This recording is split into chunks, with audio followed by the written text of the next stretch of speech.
So my spring break project has been learning this piece, Rebuttal, Hard Conversations number 3 by Jeff Millis. And if you've ever wanted to follow along and see how someone works out a piece that they're learning, this is your chance.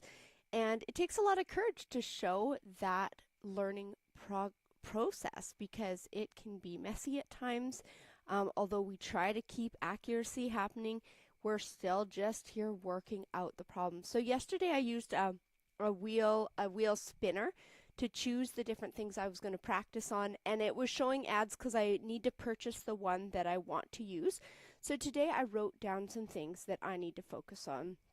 So in measure 12, tempo, confidence, technical clarity in measure 16. In 22, I realized I was rushing some eighth notes.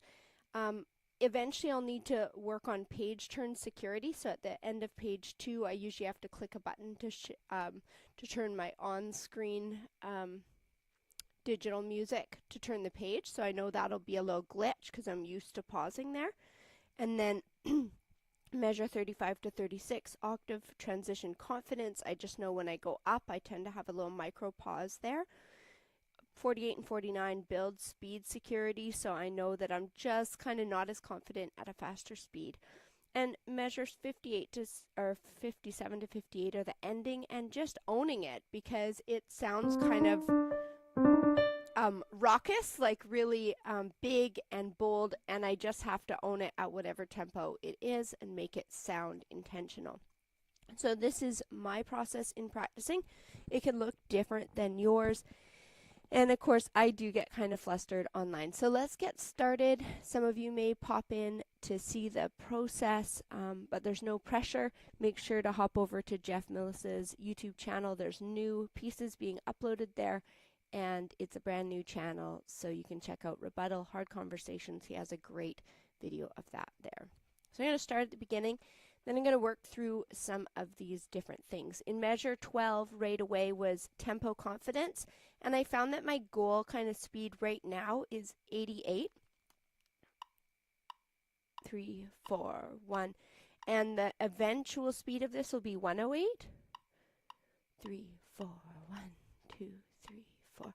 So today I'm going to bring it back to, actually I'm going to even go 84 on this and make sure 1 E and a 2 E and a 3 E and a 4 E and a. And I also played around with bringing it down to the 8th note. So we had like 1 E and a 2 E and a 3 E and a 4 E and a.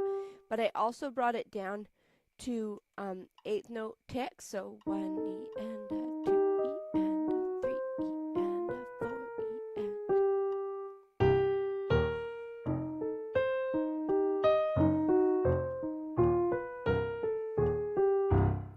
Again, I can play this section now, but because I have it in my mind that it was one of the harder sections to just learn and feel fluent, now I have this little obstacle in my mind that when I see it approaching, I think, oh, I hope I've got this. And if you're hoping to perform a piece, you want to work through that so that it's no longer a mental challenge there. So I'm going to work on some tempo.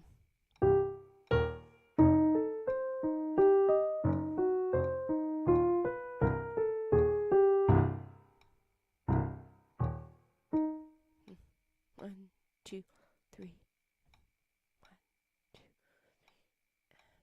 1, 2, 3.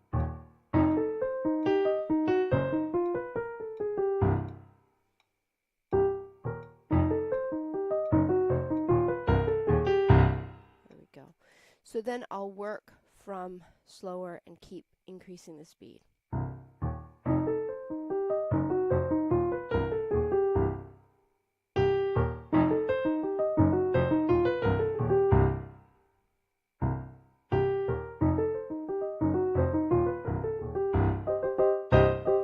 And it's sometimes important to not always go from the very same spot to the part after, because then we sometimes get a little glitch. So then I'd also check the.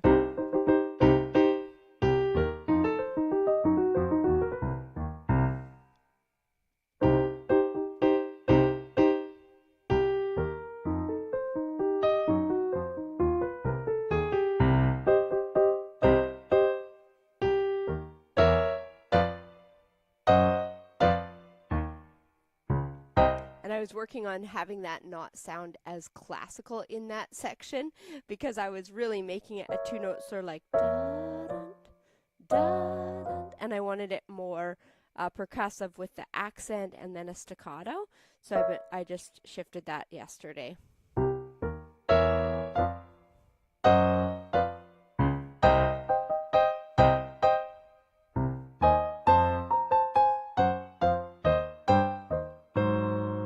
And I'm practicing landing with my thumb there.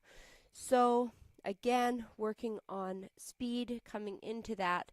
You don't have to get all the speed in one day, so it's a slow process, and more of it will have to happen off screen too.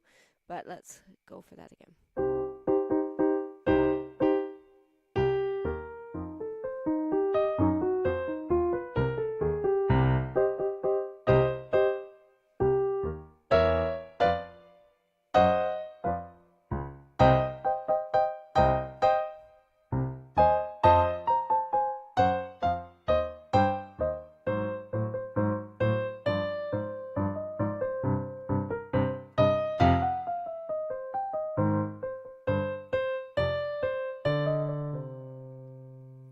And that's really neat to see that starting to be able to go through at a consistent tempo. So now I'm going to start from the beginning and see if I can move through that.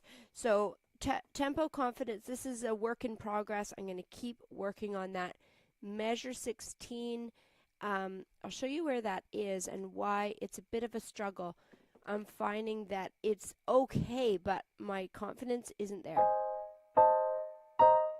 No,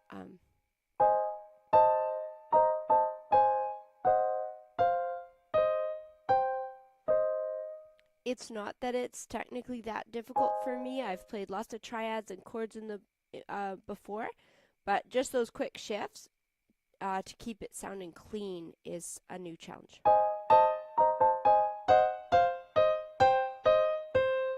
Okay.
I love that when I got there to measure 18, I was thinking, oh, phew, I did it. And then immediately it made me fluster over that little section, which isn't usually a trouble. So amazing how much of practice is a mental game. So let me know in the comments if you have that aspect as well.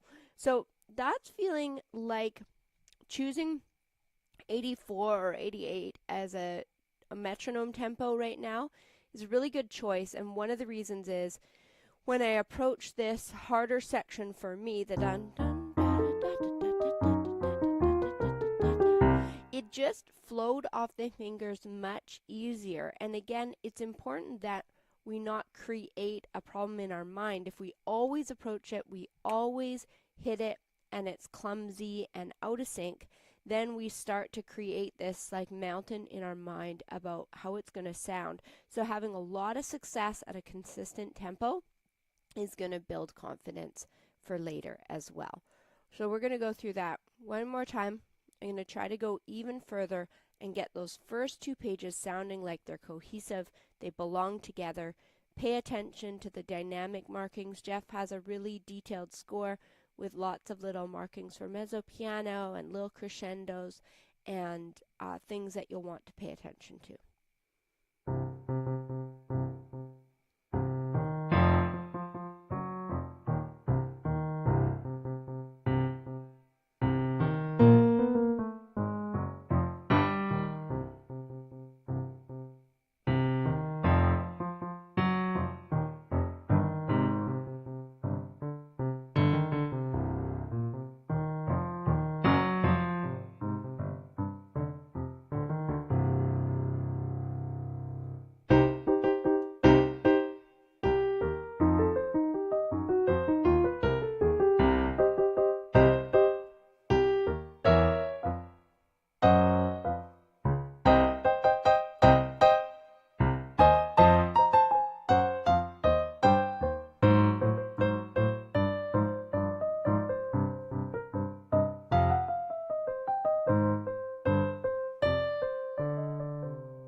Okay, that is so much fun, and it's nice to see some cohesiveness coming together. Not spot on perfect, but some of the little wrinkles are getting smoothed out over time. And it's a nice, quieter stream today, so it's helping me focus.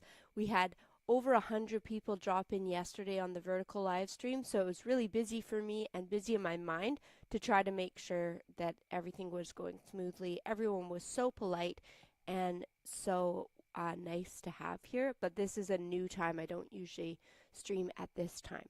So we're going to work through that whole section again. I love this piece, and let's see how that goes.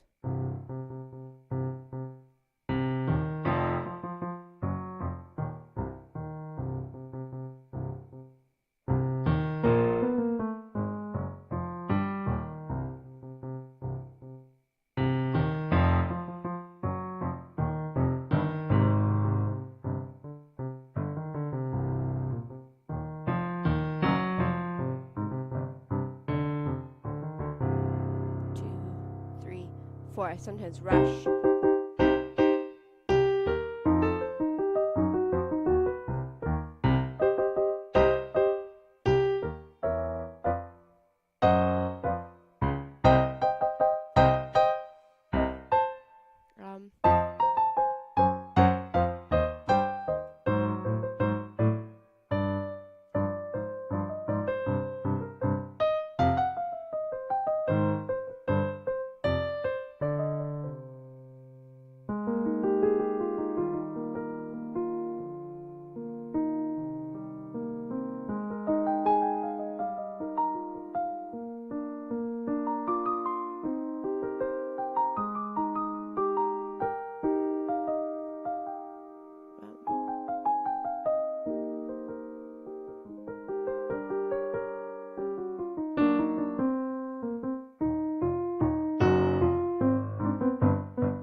New note there.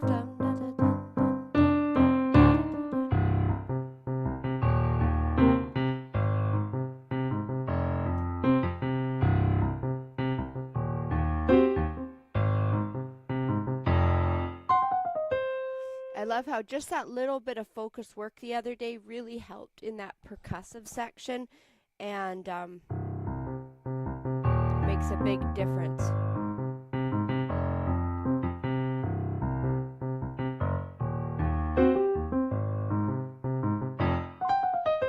I had noticed that instead of playing my E here, when my hand went to the right hand going up here, I kept shifting both hands. So I was going and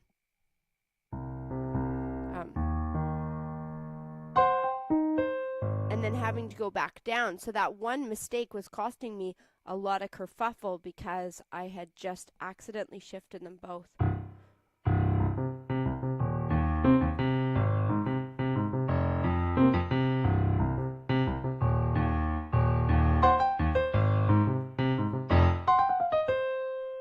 So this section's coming along. I'm really excited to see that. If you're new, this is contemporary composer Jeff Millis. This is his piece, Hard Conversations, or Rebuttal from Hard Conversations number 3. And he has a fabulous recording of it online. You can take a look. And he also has the sheet music for this one.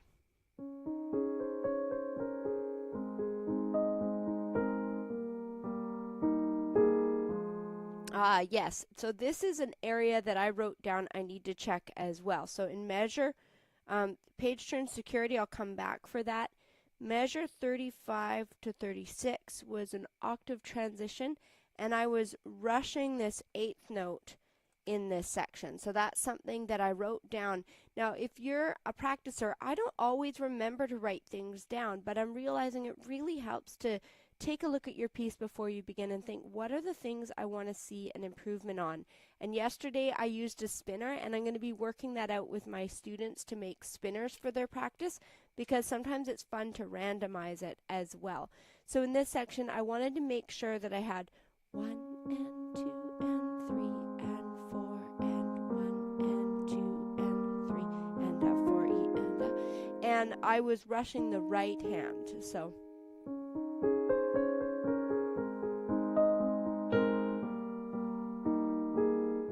So right there, I was sometimes going da-da, because later it actually has a similar idea with the 16th note, so that was just a little catch.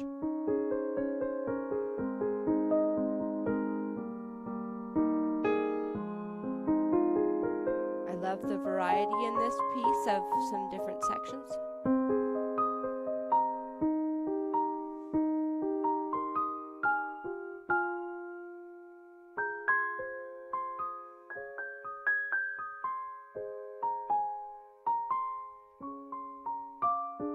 No, it comes in together.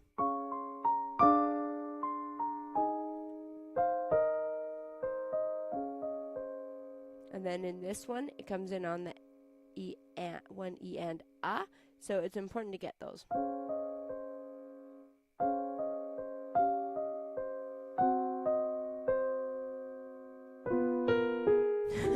That's how slow my brain is moving on that section. Okay, let's try that again. I'm gonna see if I think I've sped up. 1, 2, 3, 4, 1, 1.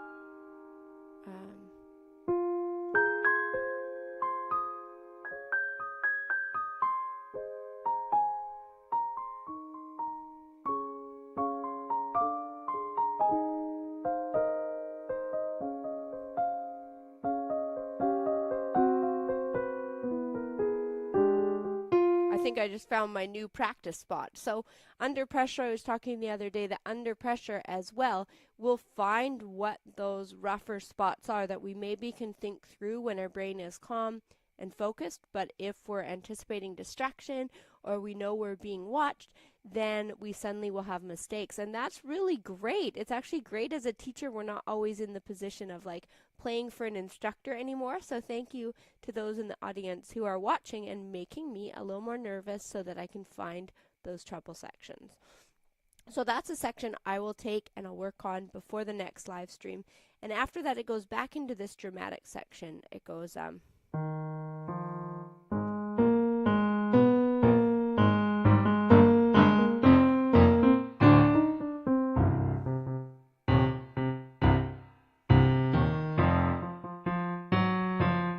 just that,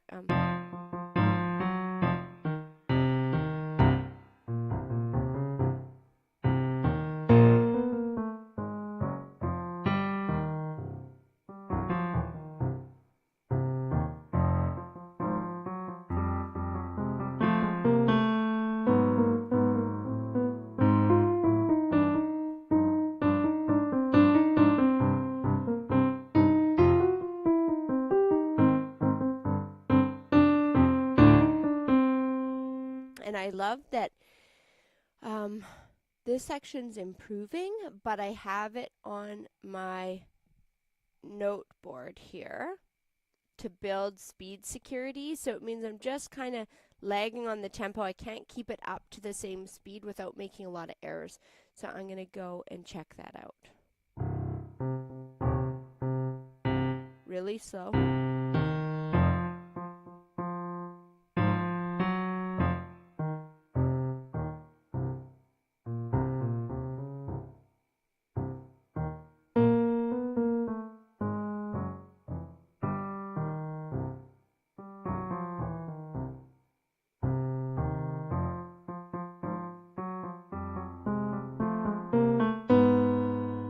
And that's a spot I might practice that landing on when we have this dun, dun, dun,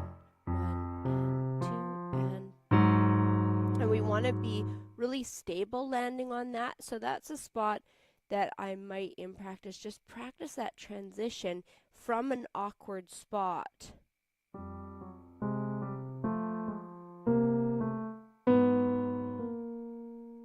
And again, probably making sure I land on the correct fingering.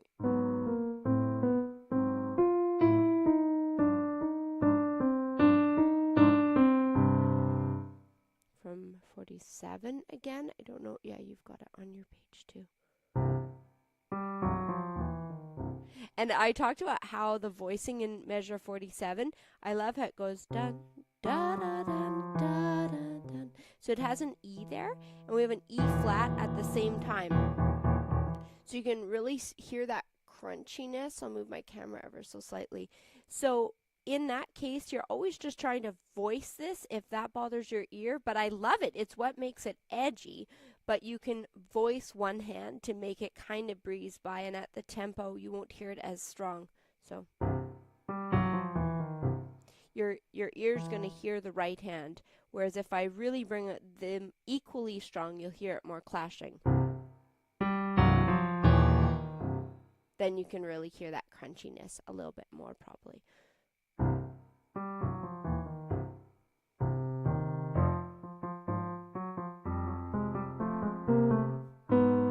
Still a pause. So that means I do need to wind back the tempo to make sure I don't practice in that awkward pause. Here we go again.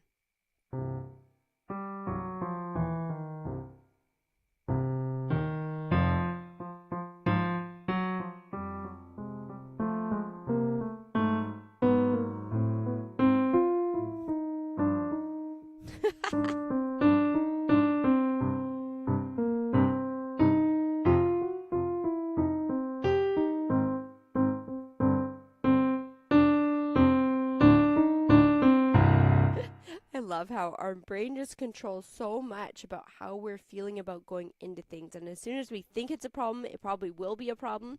So it's a real mental game when you're getting into practicing.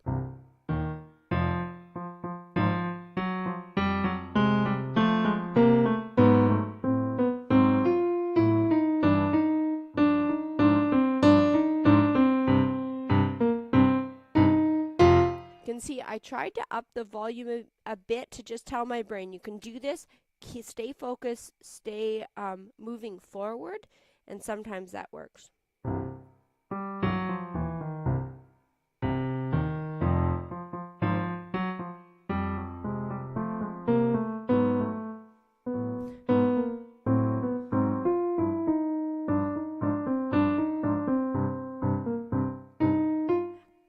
I'm going to have to work on that. That's going to be a little sticky spot, but it's not going to be for long because now I know where it is. I know that I just need to build the confidence to be moving forward. Now, the other thing is I was seeing 3-1 and 3-2, but Jeff has it really, really specifically laid out for a finger plan. And if you follow that, unlike me sometimes, I do try to, but I get distracted like any other student. But it will make your practice more effective if you follow it with consistency. 3-2, 3-1, 3-2, 3-1, 2.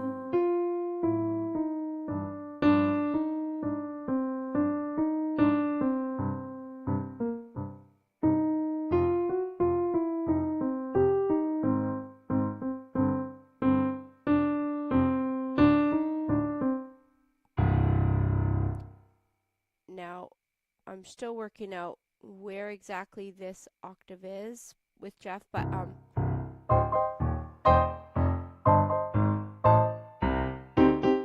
I think that's right.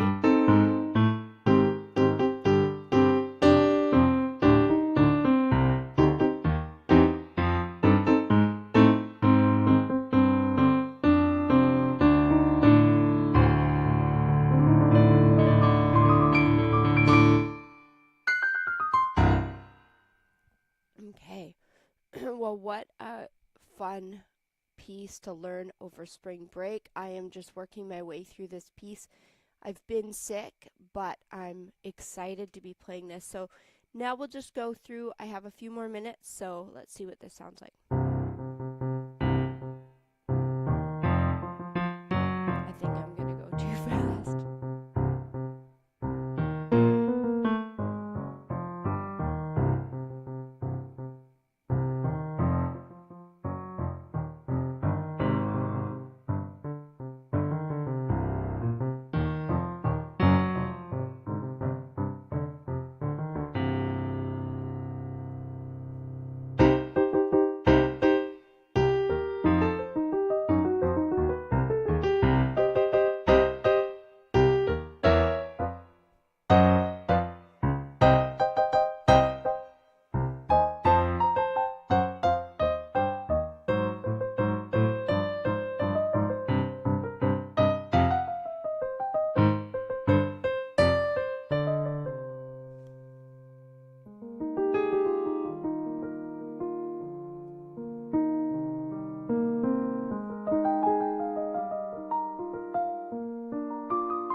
much fun. So I have to do a page turn right there. So I don't have it set up yet with an iPad with a foot pedal. This is just on a big screen, so I'm going to have to work out that page turn so I don't get a glitch there.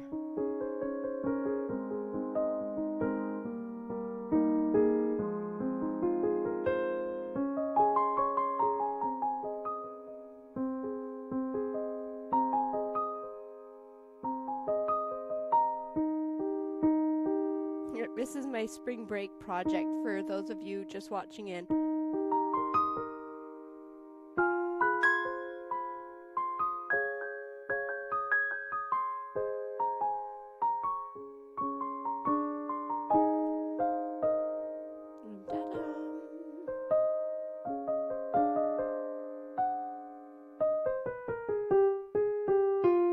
Went too fast on that section, so we'll work that out.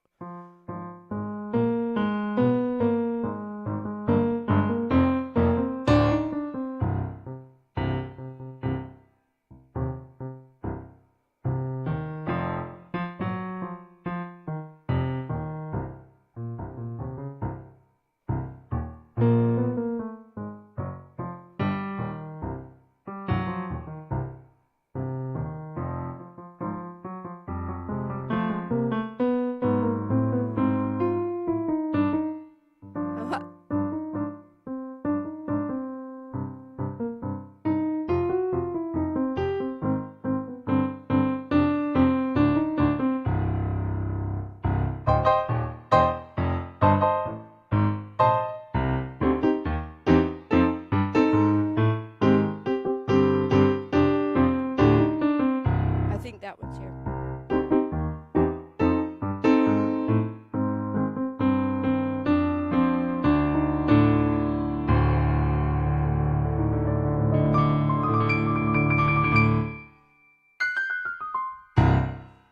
So that is my practice in progress. Today I had a whiteboard to try to work on some different aspects of practice. Yesterday I worked with a spinner.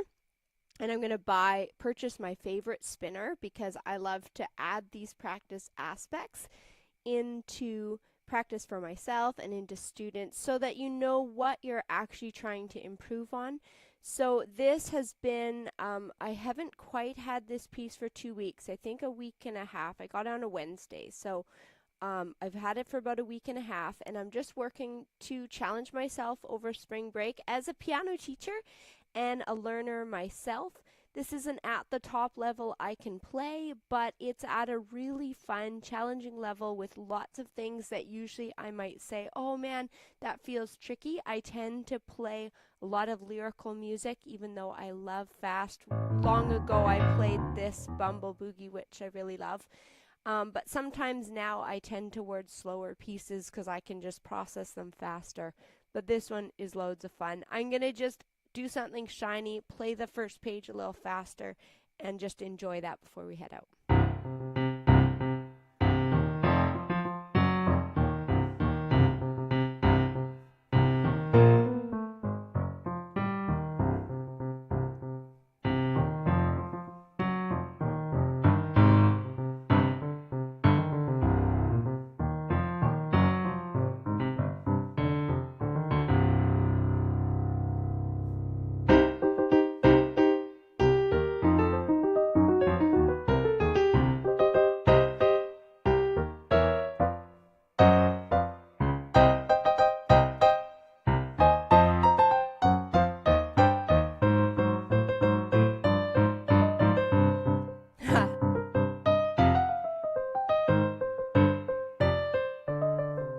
Not quite up to speed on this stuff.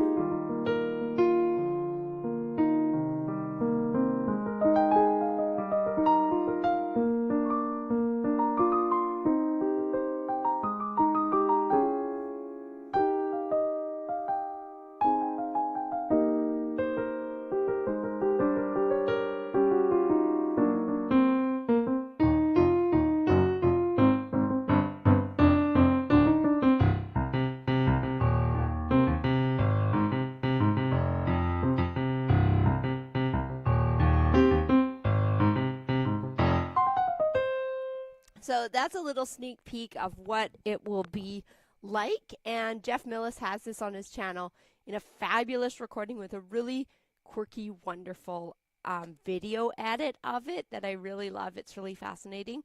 So here's hoping I can get this learned by the end of spring break at a decent tempo. And I hope that this will inspire your own piano practice, whether you're an early learner, whether you're later in your music journey, or whether you're a fellow teacher trying to stay sharp. And I always have this, imposter syndrome that feels like, oh, I should be learning stuff way faster. But we all have our own music journey, and we all get to enjoy music at the stage we're at. So I hope that encourages you. Make sure to check out Jeff's channel. And thanks for being here. Thanks for dropping by. And I'll see you again next time.